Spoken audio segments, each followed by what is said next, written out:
les trois axes transversaux. Il y a donc les deux axes sur racisme et sexisme, donc la question d'égalité des chances entre les hommes et les femmes, et la question de la lutte contre les discriminations qui doivent donc être prises en compte dans le cadre des nouveaux contrats de ville. Et donc ça m'intéressait de voir à l'endroit d'où vous êtes et d'où vous parlez, comment sont pris en compte de votre point de vue ces questions de sexisme et de racisme dans les nouveaux contrats de ville, et quelle a été votre implication? Est-ce qu'on vous interviewe? Alors, j'aurais bien voulu d'abord peut-être, Céline, que tu puisses répondre, puisque tu es donc à Rennes Métropole, au cœur de ces questions-là, puisque tu travailles autour des questions de lutte contre les discriminations. Donc, est-ce que tu as participé? Est-ce que tu as été interpellé dans la construction de ce nouveau contrat de ville autour de ces questions? Est-ce que ces questions touchent autant sexisme que racisme, ou c'est plutôt sur les questions de racisme? Et puis peut-être poursuivre, élargir en disant, dans le cadre du chantier lutte contre les discrits de l'IRDSU, est-ce que cette question, il te semble qu'elle est prise en compte dans les futurs nouveaux contrats de ville? Je vais peut-être faire dans l'autre sens. Je vais commencer national et puis terminer par la configuration locale dans laquelle je travaille. En fait, ces questions-là, alors les axes transversaux, il y en a même trois. Oui. Il y a égalité entre les femmes et les hommes, contre la discrimination et jeunesse. Donc ça veut dire aussi qu'il y a la possibilité qu'il y ait des concurrences entre des axes. Dans le réseau national dont je fais partie, on est une soixantaine de professionnels sur les discriminations qui travaillons principalement sur les discriminations liées à l'origine, mais aussi sur l'égalité entre les femmes et les hommes, et on n'est pas tous de la même manière impliqués dans les contrats de ville, ni impliqués auprès des équipes politiques de la ville. Je fais l'aller-retour avec ma situation. Moi, je fais partie du service cohésion sociale politique de la ville, ce qui n'est pas le cas dans d'autres collectivités où l'approche, elle va être isolée, ou au niveau des DGS, ou dans des directions stratégiques, et pas forcément dans la politique de la ville.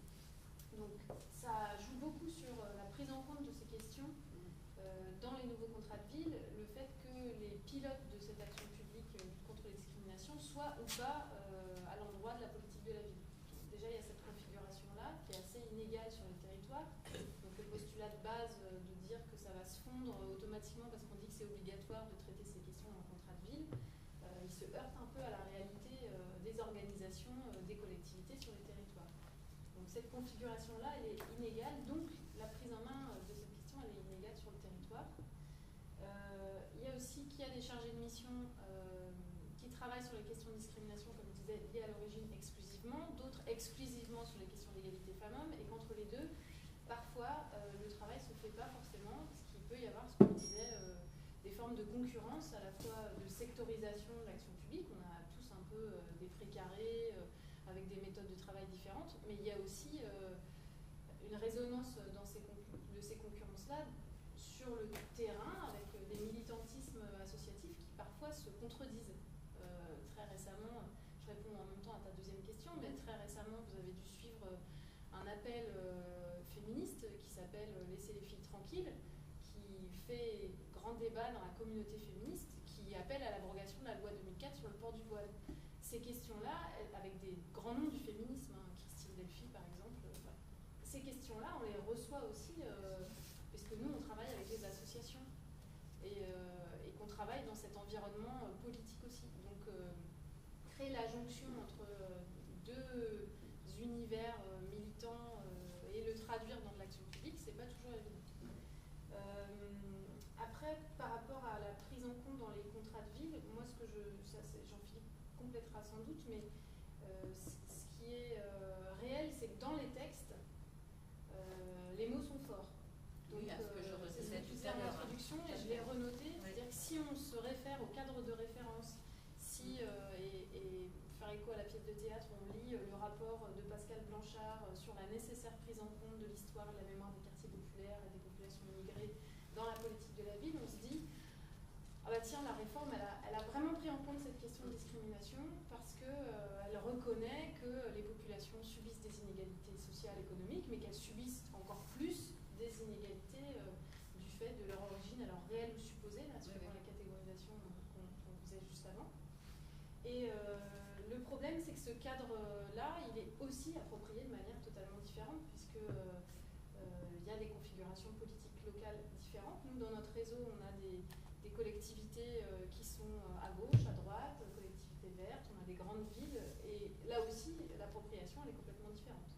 va avoir des collègues qui auront une commande spécifique, politique, en disant c'est obligatoire dans le contrat de ville maintenant, je veux un plan de lutte digne de ce nom, etc. Des collectivités où on ne va pas du tout en parler. Oui, c'est un axe transversal, mais bon, on en parlera plus tard. Donc, c'est la configuration technique, la configuration politique, avec un cadre de référence qui paraît clair, mais qui ne suffit pas. Enfin, c'est toujours la même question, est-ce que ça descend, est-ce que ça suffit d'écrire pour que ça fonctionne? Jean-Philippe, est-ce que tu peux, sur la Bretagne nationale rapidement, est-ce que tu peux, puis après on passera avec Richard. Rapidement, je repartirai aussi du texte, hein, l'esprit de la loi, la réforme, ce qu'on appelait de nos voeux, nous, chargés de mission, travaillant sur les questions de politique de la ville et donc de discrimination, puisque depuis un bon nombre d'années déjà, enfin depuis le début, la politique publique de prévention et de lutte contre les discriminations est inclus dans la politique de la ville, ce qui pose des questions sur la portée de cette politique-là. Donc sur l'esprit de la loi, la discrimination qui est clairement affirmée comme une priorité dans la réforme de la politique de la ville, c'était une attente forte et ça me paraît effectivement nécessaire.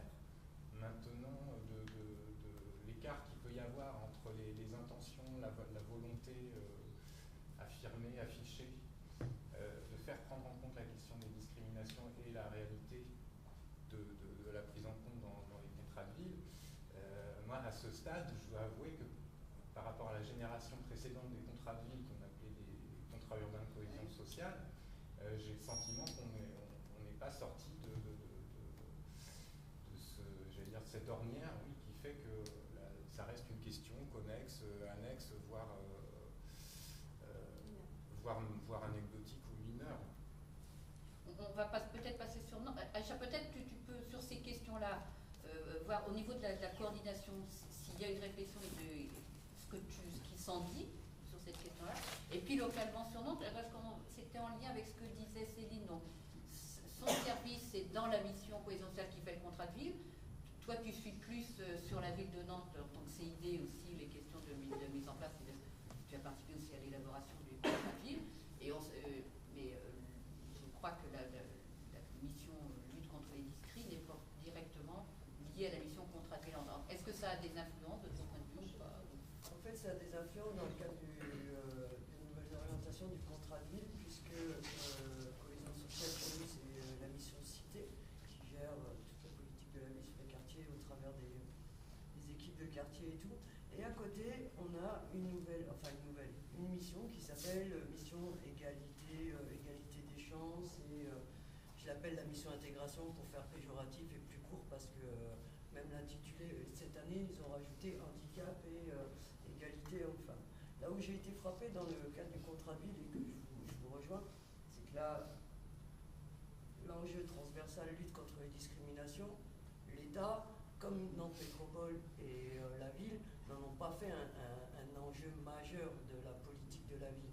C'est vrai qu'il est noyé dans les piliers, dans les 4 piliers.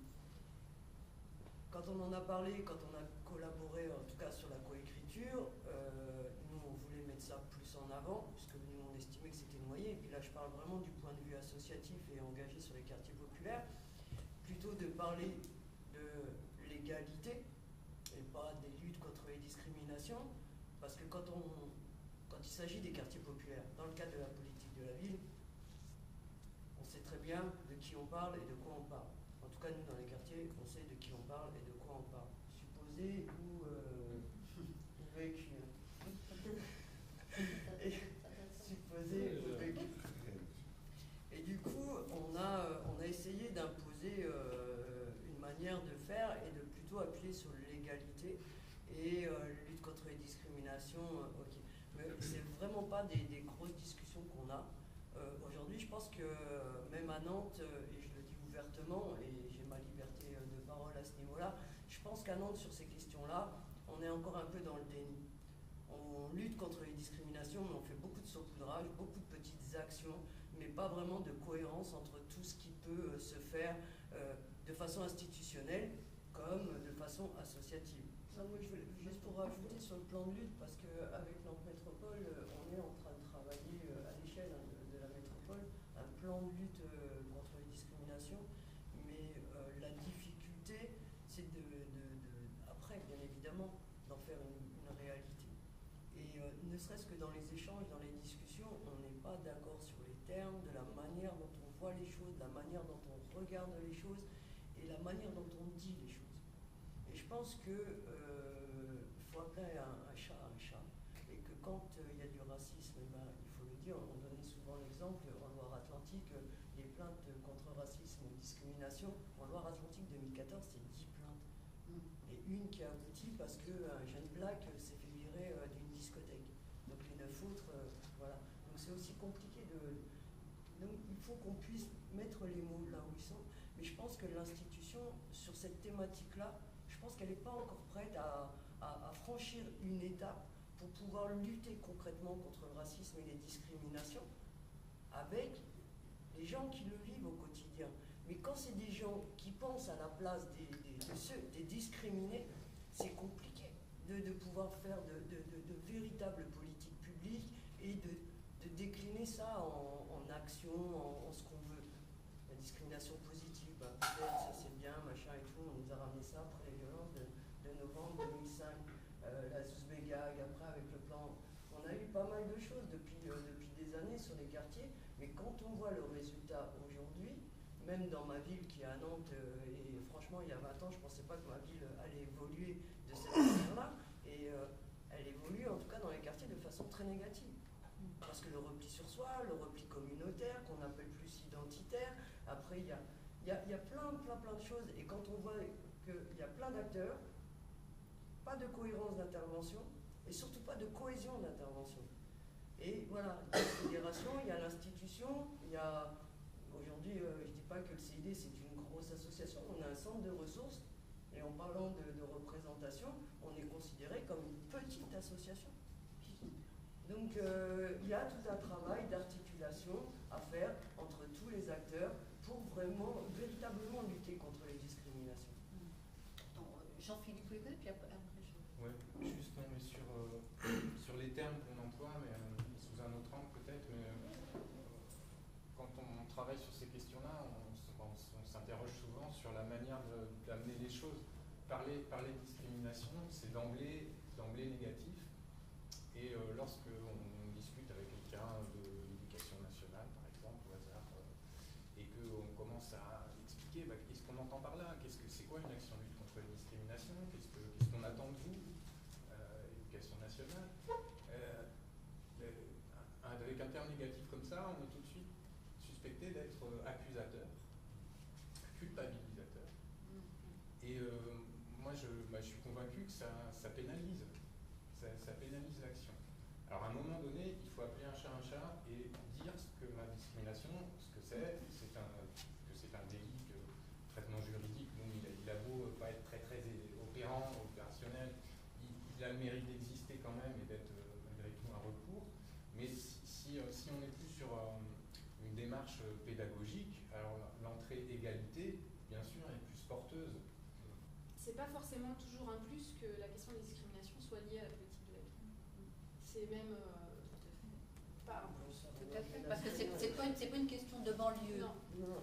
Parce qu'en fait, toute cette question-là, elle nous oblige à renverser la perspective de ce que le droit, ce que la politique de la ville appelle le droit commun, mais en gros ce que la société réserve ou pas à ces quartiers populaires. Et le fait d'être dans l'ingénierie du développement social et donc dans une situation enfermée et enfermante, parce que tous les professionnels de la politique de la ville le vivent, quoi, ce sentiment de faire son truc dans son coin et puis d'être obligé d'aller quémander à tous les autres services un petit peu de crédit pour agir, et ben c'est pareil pour les questions de discrimination. Du coup, en plus, ça renvoie l'idée que les problèmes des quartiers sont des problèmes ethniques, les problèmes des quartiers sont des problèmes sexistes, et moi, c'est évident que ça fonctionne mieux.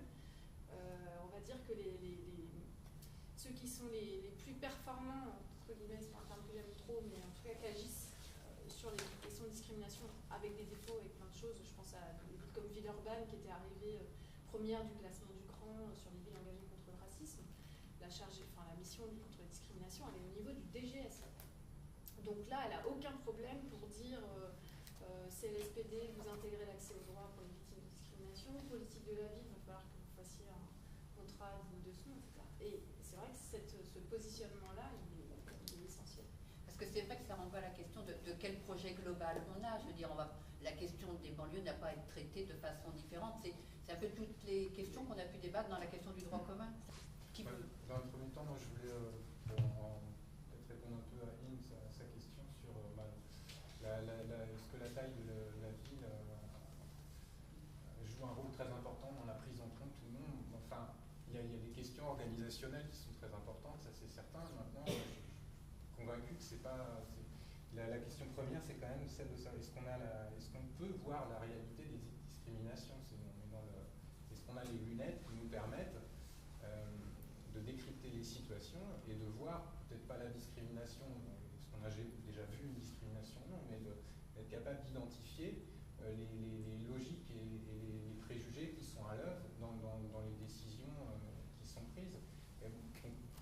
L'enjeu, il est plus celui de diffuser auprès des professionnels une culture de l'égalité et donc de s'outiller pour être capable de dénicher, de déloger les préjugés, donc de prendre conscience des stéréotypes qu'on utilise et de déloger les préjugés.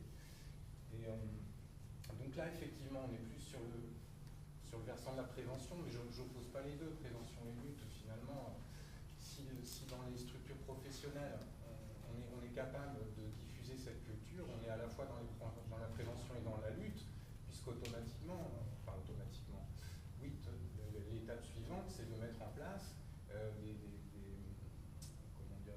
dispositifs ou des dispositions qui permettent de se prémunir du risque qui est omniprésent de traiter inégalement et donc de discriminer. On a participé à toutes les discussions, à toutes les instances, machin, et à chaque fois on a toujours eu l'impression, c'est pour ça les sociologues, tout ça, c'est très bien, mais on a toujours eu l'impression qu'on est venu nous chercher, qu'on a nourri la réflexion, qu'on a fait des propositions, qu'on a dit des choses, on s'est positionné. Il y a eu des rapports, les sociologues font des bouquins, les historiens pareil, machin et tout. Mais on a eu l'impression aussi de ne pas avoir été nourri sur les quartiers populaires. Et du coup, c'est ce qu'on dit aussi, c'est on a appauvri intellectuellement les quartiers populaires. On continue à les conforter dans une sorte d'assistanat. Mais aujourd'hui, je disais à mon collègue Thierry Pifteau, la société, elle a évolué. Nos parents, ils sont arrivés il y a 40, 50, voire 60 ans. Ils avaient besoin de médiateurs, ils avaient besoin de traducteurs, ils avaient besoin qu'on les accompagne, voire qu'on les assiste un petit peu. Aujourd'hui, nous, l'assistanat, on le refuse. On refuse qu'on nous regarde d'une autre manière que celle que, ben voilà, on est français, on est française, peu importe d'où on vient. Donc, il y a ce combat-là. Mais c'est là où il faut vraiment qu'on se dise des vérités, il faut qu'on se dise des choses. Et que quand on veut lutter contre les discriminations, eh ben faisons-le avec ceux qui le vivent au quotidien, mais pas sur un one-shot. Venez, on se rencontre, témoigner, machin et tout. Non, c'est un long processus, c'est un long combat. Et aujourd'hui, même 30 ans après la marche, là on a plus de ratonnades, hein. On les a plus trop. Les gamins, ils se tuent entre eux par contre, sur les quartiers. Mais il y a eu le problème de l'éducation, il y a eu le problème de l'accompagnement, il y a eu le problème aussi de la relégation. Et pourtant ici à Nantes, les quartiers sont au cœur de la métropole. Ils ne sont pas à 50 km d'un centre-ville ou quoi que ce soit. Mais on a de grandes difficultés sur nos quartiers populaires et c'est une réalité. Et la plus grosse, eh ben, c'est les inégalités. Je ne parle même pas de discrimination, c'est les inégalités de traitement. Même sur de l'accompagnement de projet. Quand on accueille un gamin des quartiers populaires, qu'il soit noir ou blanc, quand on accueille un gamin des quartiers populaires dans un service public, et je sais de quoi je parle, j'ai travaillé pour la ville de Nantes pendant 7 ans, et j'en suis partie parce que j'en pouvais plus. Parce que dans l'institution, nous-mêmes, on creuse les inégalités. Même en tant que professionnel institutionnel, on creuse, inconsciemment ou consciemment, peu importe, on creuse les inégalités, et dans l'accueil, on n'accueille pas les personnes de la même manière en fonction d'où ils viennent et de ce qu'ils sont. Non, je veux surtout pas conclure, parce que j'en serais bien incapable, et de toute façon je pense qu'on ne peut pas conclure. Non, on va conclure. Je voudrais juste revenir moi, sur deux petits éléments, très rapidement. Sur le rôle des élus et des services et sur l'importance des mots. D'abord sur le rôle des élus et sur le rôle des services, à deux niveaux. D'abord, ça a été dit à plusieurs reprises, et c'est vrai que c'est important, je crois qu'il y a un travail de pédagogie à faire auprès des élus et auprès des services. Pourquoi? Parce que, d'une part, les collectivités locales et territoriales, l'État, sont bien souvent à l'origine des discriminations.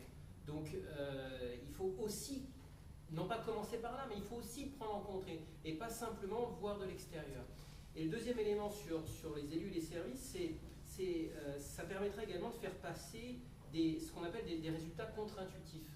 La recherche, même si je ne vous ai pas montré grand-chose aujourd'hui, mais avance énormément de choses. Seulement parfois, on a des propositions qui sont contre-intuitives, des choses qui ne plaisent pas au grand public ou aux politiques. Je vais prendre un exemple qui n'a rien à voir pour bien vous faire comprendre. Vous avez ici une sortie de secours, d'accord ? Je peux vous donner des centaines de papiers, d'articles universitaires, de mathématiques, de modélisation, de psychosociologie, qui vont vous démontrer, vous prouver que pour que cette sortie de secours soit efficace, il faut que devant, il y ait un gros poteau. Ouais. Parce que s'il y a un gros poteau devant, il va y avoir, s'il y a un mouvement de foule et s'il y a le feu, les gens vont partir des deux côtés du poteau pour sortir. C'est plus efficace que si vous ne mettez pas de poteau et que vous laissez la sortie comme ça. Ok, ça je peux vous le prouver. Bah, allez essayer de faire accepter ça à une commission de sécurité, à essayer de faire accepter ça même à un public. Vous arrivez dans une salle de théâtre et vous voyez des gros poteaux devant les sorties de secours, moi je ne serais pas rassuré. Et pourtant je sais que j'aurais plus de chances de sortir vivant. Donc c'est parfois un peu compliqué ces résultats contre-intuitifs de ce que peuvent proposer des sociologues, des psychologues et j'en passe. Et puis le deuxième élément, je m'arrêterai sur ça, c'est par rapport aux mots, l'importance des mots. Ça a été dit à plusieurs reprises. Et c'est vrai que quand moi j'entends lutte contre les discriminations, et quand je vous entends parler, quand j'ai lu, en fait je constate que bien souvent c'est pas de la lutte contre les discriminations.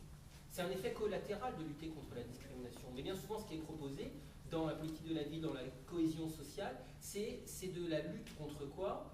C'est de la lutte contre des préjugés, contre de l'application automatique des stéréotypes. J'ai dit que c'était automatique, c'est vrai. Mais l'éducation peut aussi permettre de comprendre comment je ne vais pas tomber dedans parce qu'ils sont comme ça et que je dois le faire. C'est pour ça que j'ai beaucoup aimé aussi l'aspect positif. Alors, ça ne veut pas dire qu'il faut qu'on exclue la discrimination, elle est importante, hein, mais la promotion de l'égalité, la promotion du vivre ensemble, de comment on lutte contre les préjugés, aura un impact infini sur la discrimination.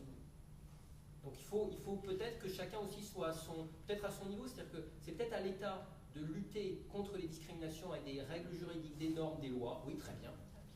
Mais après, il faut aussi, et l'État n'est peut-être pas forcément toujours le mieux placé, pour aller lutter sur le terrain contre les préjugés, pour faire de la pédagogie,